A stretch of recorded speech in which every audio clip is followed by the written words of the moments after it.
感冒的都会慢慢治愈。这是我现在学习到咳痰，咳痰法。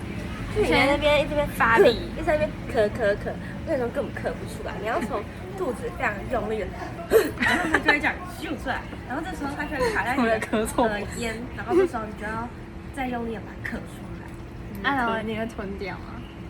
没有咳出来，我就会咳出来；如果咳不出来的话，它就只好这样子咕噜下去。哦，原来这里有咳痰的事。然后就是因为是用这个原因，所以我现在肚子超痛，然后我连我觉得背都超酸。哎，我好像之前也有咳嗽，咳到背那个腰很痛。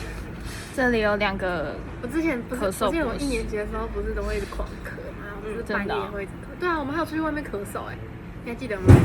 我有一段时间我咳了超久。为什么？不知道啊，我也没，就是一直对我过敏吗？就是一直咳嗽，然后我好像也是咳到是吧？就是这里还有我上次肺炎的时候也咳到这里超痛。这2个人感冒，然后我月经来，然后我们来吃冰。对呀，超好吃，鸡拉头。给他110分。再吃。